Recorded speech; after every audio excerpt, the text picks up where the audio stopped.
New York में कई साल पहले की एक बात है।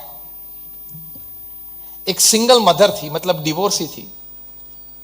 उनका एक छोटा सा लड़का और एक लड़की थी। पालन पोषण की जिम्मेदारी ये लेडी की थी। She must be around 38-40। ज्यादा पढ़ी लिखी नहीं थी, इसलिए कोई और जॉब करनी पड़ती थी, 2 जॉब करनी पड़ती थी ताकि दोनों बच्चे और उनके पालन पोषण सब हो सके।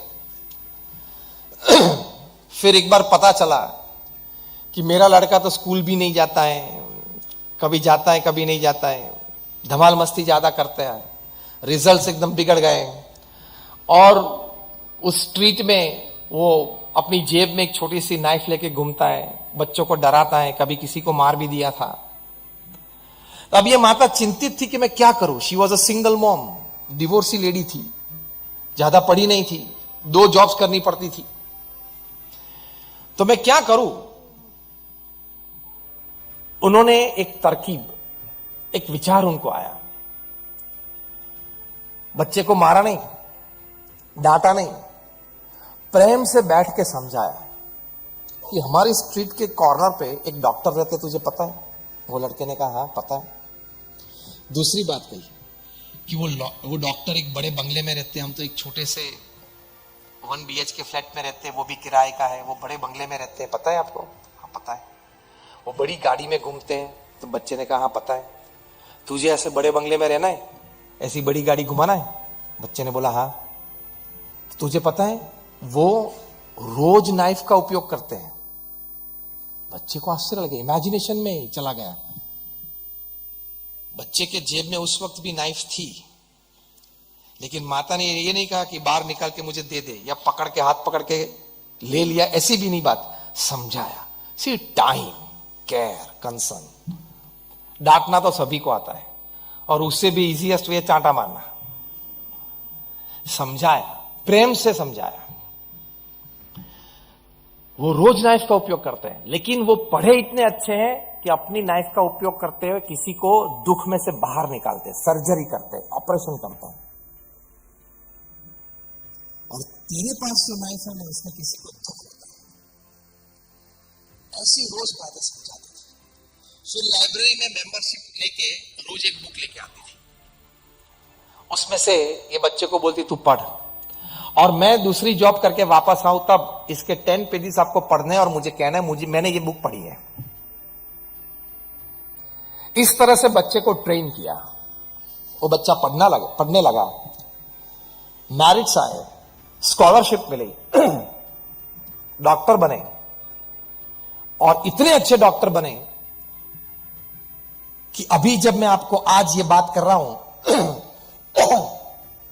तभी वे अमेरिका की जॉन हॉपकिंस इंस्टीट्यूट, बहुत प्रतिष्ठित इंस्टीट्यूट है, medical institute, John Hopkins institute of medicine, वहां पीडियाट्रिक न्यूरोसर्जरी में वे हेड ऑफ द डिपार्टमेंट है। उनका नाम है बैन कार्सन। और इस वक्त 1 साल पहले अमेरिका में प्रेसिडेंशियल इलेक्शंस थे, तब ही through his hat in the presidential race as well. फिर पार्टी की समझौती और उन्होंने विड्रॉ कर लिया, वो एक अलग बात है। यहां तक अपने बच्चे को इस माता ने पहुंचाया। यह प्रसंग सुन के आप किसी को फरियाद करने की इजाजत नहीं है, अथॉरिटी नहीं है कि मेरे बच्चे बिगड़ गए हैं, पढ़ते नहीं हैं, पढ़ाई कम करते हैं, ये सब्जेक्ट में कमजोर हैं।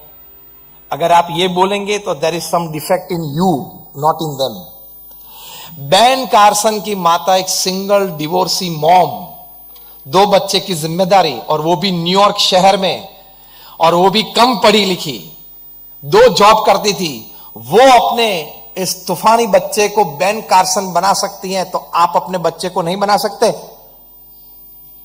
अब रोना मत, वो फिजिक्स में कमजोर है, मैथमेटिक्स में कमजोर है, तो तू थोड़ा व्हाट्सएप पे टाइम कम करके उसके फिजिक्स में इंटरेस्ट ले ले, एज सिंपल एज दैट।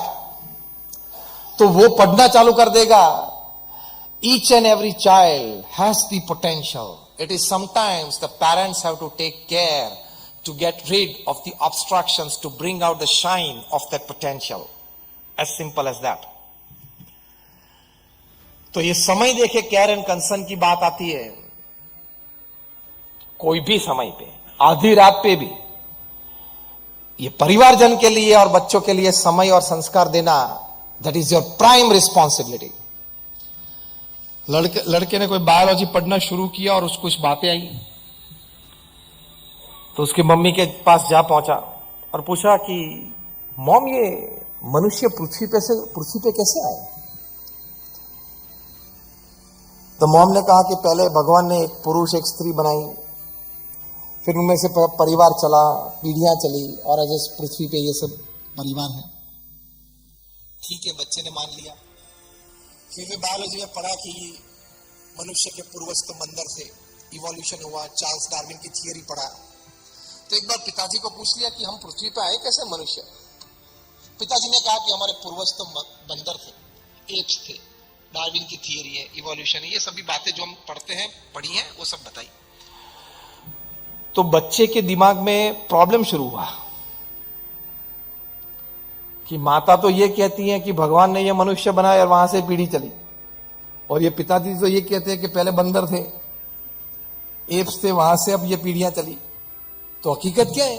फिर से माता जी के पास गए और माता को पूछा, वो किचन में थी, काम कर रही थी, बिजी थी। पूछा कि माता आप ये कह रही हो और पिताजी तो ये कह रहे हैं। माता ने कहा कि मैंने जो उत्तर दिया वो मेरे रिश्तेदारी की बात है, उन्होंने जो उत्तर दिया उनके रिश्तेदारी की बात है। अब इस प्रकार का जवाब आप किसी भी परिस्थिति में बच्चों को देते हो तो आप कहां उनको संस्कार दे पाओगे? Patience with your children. छोटे बच्चे तो बहुत बातें पूछेंगे, हमको भी पूछते हैं ना। एक बार वहां हम अमेरिका में थे, एक छोटे बच्चे ने मुझे देखा तो देख ही रहा था। हम वहां कोई जगह पे ऐसे ही कार्यक्रम में जा रहे तो जैसे गाड़ी में से उतरे, he was a little white boy, और उसकी आंख में मैंने देखा कि he is inquisitive about something. ये पूरा सैफरन कभी उसने देखा नहीं होगा, शायद लाइफ में पहली बार देखता होगा। तो he was just staring at me.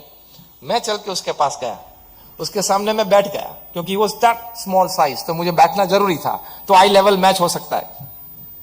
तो बैठा। Then he moved up 2 steps backward. यार मेरे पे ये कुछ अटैक लगता है।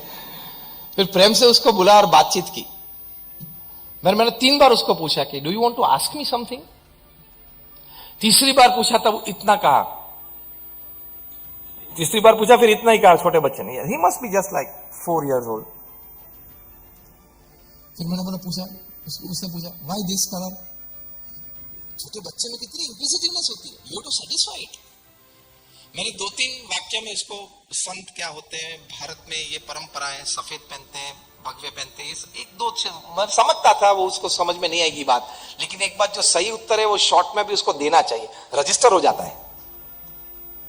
ये बात उसको लाइफ टाइम याद रहती है, क्योंकि हम यहां बैठे व्हाट्सएप की कृपा से, इंटरनेट की कृपा से हमारी जीबी तो भर गई है, उसकी जीबी अभी खाली है।